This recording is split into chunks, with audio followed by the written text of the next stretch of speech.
वोल्टास की Q1 results अगर आप देखें तो काफ़ी strong set of numbers company ने रिपोर्ट किए हैं। अगर आप एबिटा नंबर देखें तो करीब 423 करोड़ का आया है, जबकि एस्टिमेट जो था वो 325 करोड़ का था। तो सॉलिड 31% का बीट देखने मिला है। बट क्या इंपॉर्टेंट बात इसमें यह है कि पिछले 9 कंसेक्यूटिव क्वार्टर के लिए कंपनी ने एक खराब प्रदर्शन किया था। कंपनी की जो एबिटा नंबर थी कंटिन्यूसली मिस किए जा रही थी एनालिस्ट एस्टिमेट को, बट इस क्वार्टर में करीब 31% का बीट देखने मिला है। अब AC डिवीजन की अगर हम बात करें तो वहाँ पे एक सॉलिड 21% का Q-on-Q जंप देखने मिला है एबिट नंबर पे। और AC डिवीजन का जो रेवेन्यू ग्रोथ भी था वो पीयर से काफ़ी बेटर था। अगर आप देखेंगे तो वोल्टास का जो रेवेन्यू ग्रोथ था वो करीब 51% था YoY बेसिस पे, और लॉयड और ब्लू स्टार का अगर आप देखेंगे रेवेन्यू ग्रोथ तो करीब 44 to 47% था। तो इसका मतलब ये भी होता है कि कंपनी को थोड़े बहुत मार्केट शेयर गेन्स भी देखने मिले होंगे फर्स्ट क्वार्टर ऑफ FY25 में। अब EMP डिवीजन की अगर हम बात करें तो 6 कंसेक्यूटिव लॉसेस के बाद अगर आप देखेंगे तो फर्स्ट क्वार्टर में कंपनी ने एक प्रॉफिट रिपोर्ट किया है EMP डिवीजन में। पहले क्वार्टर में लॉसेस इसलिए हो रहे थे क्योंकि हायर प्रोविजनिंग था इंटरनेशनल बिजनेस में,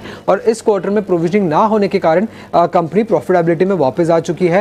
एनालिस्ट का मानना ऐसा है कि काफ़ी स्ट्रॉन्ग प्रोजेक्ट एग्जीक्यूशन भी रहा है फर्स्ट क्वार्टर ऑफ FY25 में। और आखिर में जो EPC बिजनेस है वहाँ पे अगर आप देखेंगे तो रेवेन्यू ग्रोथ करीब 13% की थी, मार्जिन करीब 28% के आएगी। एनालिस्ट का मानना ऐसा है कि स्टेडी परफॉर्मेंस रहा है इस बिजनेस में, ऑर्डर बैकलॉग अच्छे है और एग्जीक्यूशन भी काफ़ी डिसिप्लिन रहा है वोल्टास का फर्स्ट क्वार्टर ऑफ FY25 में। अब कंपनी अपनी कॉन्फ्रेंस कॉल होल्ड करने वाली है। कॉन्फ्रेंस कॉल में मैनेजमेंट कमेंट्री क्या आती है, AC डिवीजन के इन्वेंट्री को लेके क्या आउटलुक है, कैसा ग्रोथ वो एक्सपेक्ट कर रहे हैं, ये देखना इंपॉर्टेंट होगा। उसी के साथ EMP डिवीजन जो है वहाँ पे प्रॉफिटेबिलिटी की क्या ट्रेजेक्ट्री है इस पे भी ध्यान रहेगा स्ट्रीट का। तो कॉन्फ्रेंस कॉल काफ़ी इंपॉर्टेंट हो सकता है वोल्टास का।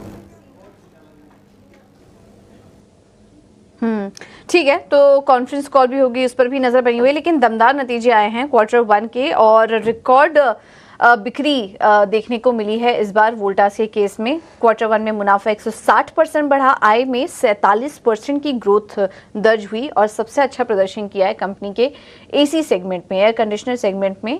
इस बार हमने समर सीजन भी देखे, उसमें भी बिक्री काफ़ी ज़्यादा बढ़ी हुई थी। वो एक ट्रिगर था कंपनी के लिए, जो कि हम लगातार फोकस कर रहे थे, लगातार आपको बता रहे थे कि वोल्टास के पहली तिमाही के नतीजों पर ज़रूर नज़र रखिए। 9% की तेज़ी आज स्टॉक में देखने को मिल रही है।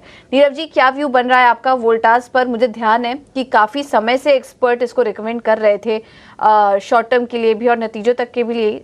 वोल्टास अच्छा लग रहा था सभी को। अभी जो तेज़ी आई है इसमें क्या थोड़ा प्रॉफिट बुक कर लेना चाहिए या फिर बने रहे और तेज़ी के लिए? तो देखिए, ये स्टॉक में एक राउंडिंग फॉर्मेशन का ब्रेकआउट आया है। वो करीब करीब 1350 के पास में आया। उसके बाद स्टॉक में लगातार बाइंग आई, बट लास्ट कुछ 2-3 हफ्तों से कंसोलिडेशन में रहा।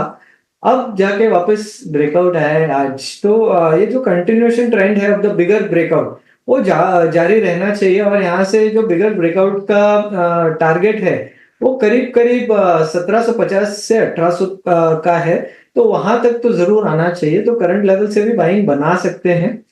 डिप्स आए, डिप्स में बाइंग बना है 1500, अभी उसका अच्छा सपोर्ट बन चुका है, वो आपका स्टॉप लॉस बनेगा। 1800 तक के इसमें टारगेट नजर आ रहा है।